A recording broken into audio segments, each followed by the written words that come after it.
Minha gente, oi, eu vou continuar comentando sobre o livro Ler, Escrever e Resolver Problemas, organizado por Katz Bolle e Maria Diniz. Agora eu vou comentar sobre o capítulo 6, que é intitulado Conhecendo Diferentes Tipos de Problemas, de autoria de Renato Stancanelli. Como sempre, eu vou pedir para que vocês deixem um like pro vídeo, comente, compartilhe. Se você não for inscrito, inscreva-se no canal, deixe aí ativado para receber as notificações dos vídeos que eu vou estar publicando futuramente. Aqui nos cards eu vou deixar alguns vídeos que eu já publiquei até aqui, mas lá acessando o canal vocês podem assistir a todos os outros que eu já publiquei. Dessa maneira a gente fortalece aqui no YouTube mais um espaço, tanto para divulgar quanto para refletir sobre a educação matemática. Já aqui pelo meu roteiro, já no início do capítulo, Renata, a autora, ela já apresenta qual é o objetivo do texto, que é fazer uma reflexão, propor uma reflexão sobre como a gente propõe, como a gente trabalha problemas que ela chama de não convencionais com os estudantes, e que a gente possa estar analisando as características e as funções desses problemas no processo de ensino-aprendizagem da matemática. Aí o que a autora propõe? Né? Ela sinaliza que uma das preocupações dos professores é conseguir compreender ou de como é que vai apresentar esses problemas não convencionais para os estudantes durante as aulas de matemática. E para discutir um pouco sobre isso, Renata apresenta dois exemplos, que está lá no livro, depois vocês dêem uma olhada com calma. Um exemplo que ela chama de convencional, problema convencional, e o outro exemplo que ela chama de problema não convencional. Aí ela propõe uma discussão, eu fui elenquei aqui as características de cada um desses tipos de problemas. Né? O problema não convencional, de acordo com a autora, tem as seguintes características.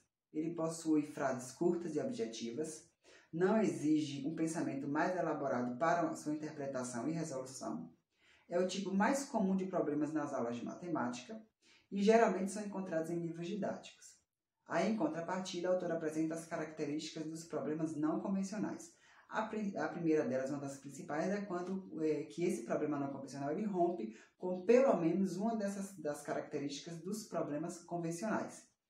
E aí ela vai apresentar uma série de outras características, que o problema não convencional exige que o aluno faça uma leitura mais cuidadosa do texto, selecione as informações, decida quais das informações são essenciais para a resolução do texto, do problema, porque nem sempre todas as informações que estarão no texto do problema serão utilizadas para resolver a situação, que seja utilizado um pensamento mais elaborado na sua resolução, até porque tem problemas que têm mais de uma solução, e também possibilita um maior uso dos diferentes recursos de comunicação. Sobre isso, os outros vídeos do canal a gente meio que já discute, os outros capítulos, as outras autoras já vão discutindo sobre essas características de comunicação, pictórico, oral, escrita, artística e por aí vai. O que a autora sinaliza depois de apresentar essas duas características é que quando a gente trabalha com os problemas não convencionais, a gente possibilita que os estudantes sejam capazes de ler, de desenvolver a leitura, a interpretação e de fazer uma análise crítica, né, desses problemas, de outros textos que não estão necessariamente relacionados com a matemática e do dia a dia, do cotidiano como um todo. Aí a autora vai apresentar um tópico no qual ela vai fazer apresentar um leque de vários tipos de problemas não convencionais. O que Renata sinaliza é que os que ela apresenta aqui não só tem esses, né? Não necessariamente. E que a gente pode ter outros tipos de problemas, e além disso, Renata apresenta vários exemplos à medida que ela vai apresentando os tipos de problemas não convencionais.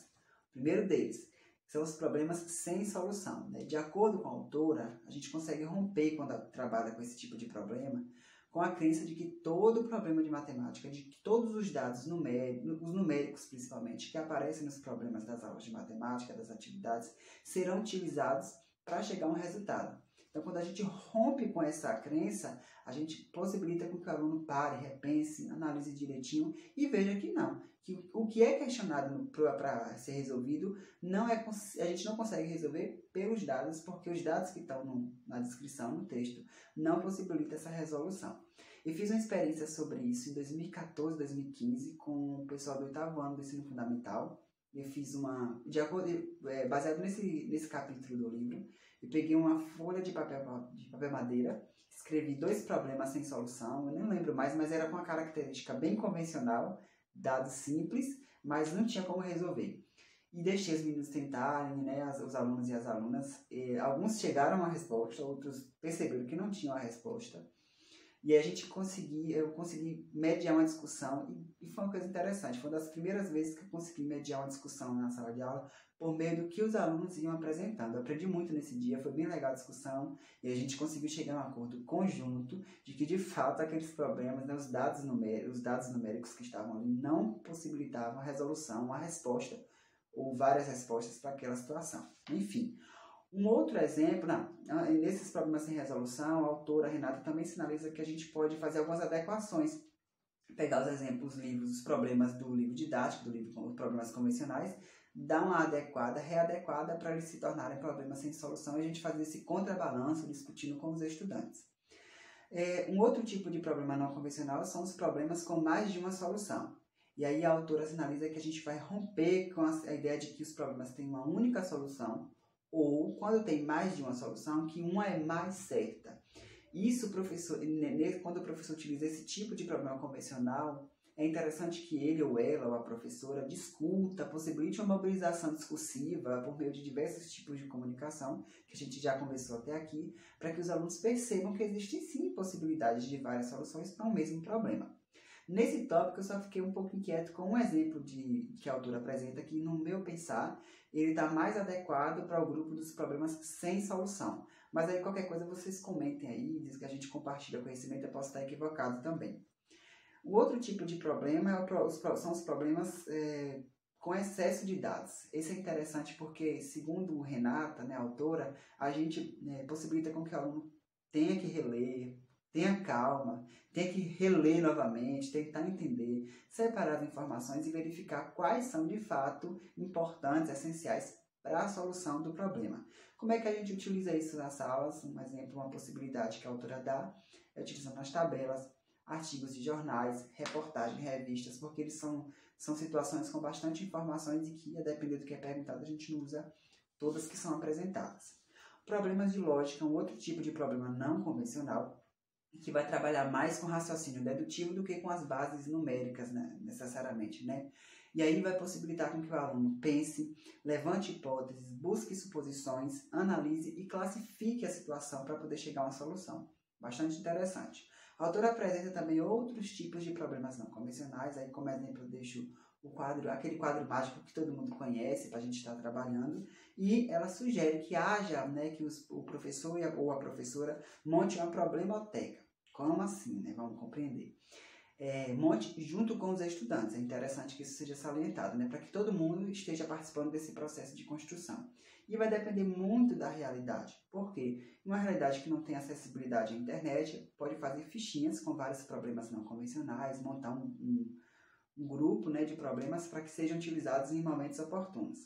E quem já tem acesso à internet, computador, celular, pode fazer essa problemoteca na rede. É interessante que a autora sinaliza que construir essa problemoteca é um caminho para que o professor ou a professora tenha um local específico para buscar esses problemas, porque às vezes eles ficam soltos, é de difícil encontrar assim rápido. É interessante essa discussão. Nas considerações finais, Renata ela sinaliza que são só sugestões, né, que são apresentadas, mas sugestões muito importantes, diga-se de passagem, mas é no sentido de que não só existem esses tipos de problemas não convencionais e os convencionais. Aqui eu vou dar minha interpretação também, que eu percebi que a autora também vai discutindo. Não é abrir mão dos problemas convencionais, é aquela discussão que a gente vem fazendo aí, né, fazer um conjunto, um combo com todos esses tipos de problemas para que a gente possibilite, por meio do ensino da matemática, o desenvolvimento da criticidade, da interpretação textual, para as outras áreas também. Isso tudo pensando, né, nesse processo, por meio da contribuição da matemática, nesse sentido.